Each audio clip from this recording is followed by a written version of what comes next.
Hand off decisions without losing control.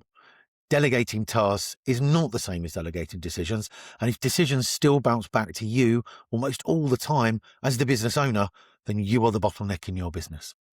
My name is Paul Jarman, and I help 6 to 7 figure business owners turn a firefighting, owner-dependent operation into a calm, structured business so profit can improve without increasing hours. Here today to talk to you about decision handoffs. If any of what I've said sounds a bit like you or your business, then listen up for the next few minutes as I take you through some very basic stuff around decision handoffs. Let's look at the slides. So as I say, handing off decisions without losing control is something that can absolutely be achieved, because delegating tasks does not mean you are delegating the decision. You can put systems and frameworks in place to make sure that the decisions that are made are the right ones.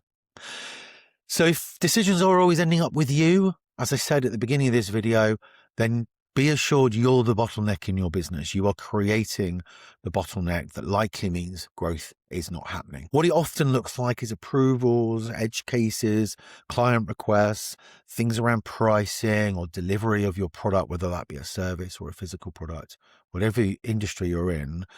There are many things it looks like, but they often sit in those 4 buckets.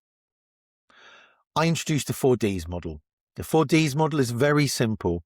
And if you've watched my previous content around firefighting, you'll have already conducted a focus audit. You can use the outputs from that focus audit in this exercise here.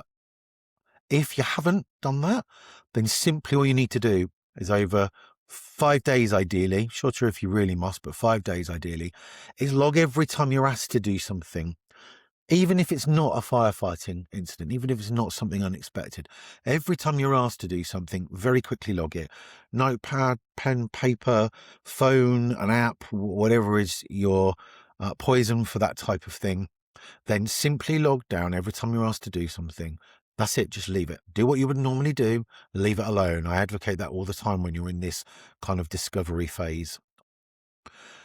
And then you employ the 4Ds against each of those tasks. Do I absolutely need to do it? It's rare, right? It should be rare. If you're on a solo business owner, a solopreneur, then we may need to take a different tilt on this. But in essence, if you've got a team, if you absolutely have to do it and you can't hand it off to anybody, rare, but okay. Can you delegate it? Is it something that you can delegate? We'll come back to that. Can you defer it? Are there things you're asked to do every day? I'm asked to do, the sign off of an invoice 3 times a day. Well, actually, just do them all once a week and do all 15 at a particular time of the week. You create a cadence around deferring items. So defer stuff if it can wait but needs doing. And then delete or ditch. You can use either. Ditch some stuff. I'm sure everybody can find in their day some stuff they just don't need to do, or they feel like they might need to do. But actually, when you dig down into what value is it really adding to me, my day and my business, the answer is probably nothing. So you can ditch it. So there you go. So you've then classified all of these things you're asked to do in a week, which could be, a dozen, or it could be hundreds of things. And you've classified them as one of those 4Ds. That's a good start. And actually just understanding this stuff will mean you can perhaps ditch a few things. You can put in some cadences around defer. But if you really want to take this mini lesson to the next level, then what you do is apply a first fix. And a first fix for me in this is to take 2 or 3 of the things you marked as delegate and start to think about some processes and some guardrails you can put around how to delegate that task. What's an example of that? Well, actually, let's take the invoice example. Maybe you're asked to sign off dozens of invoices in a day. It depends on your type of business. Well, can somebody else not be doing that? And if that feels like losing control, as I said at the top of this video, it doesn't necessarily mean that you have to delegate the decision. You put a framework around it. The value that somebody can sign off, the type of customer that somebody can sign off for, the type of product they might be able to sign off for.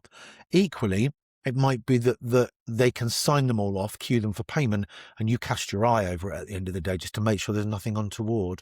There are many ways to shape it, but in essence, you can indeed delegate decisions without losing control.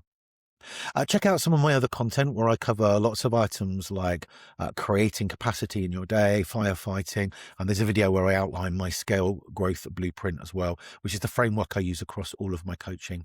If you want to check out my website, it's pauljarman.coach, and I look forward to speaking to you soon. Bye.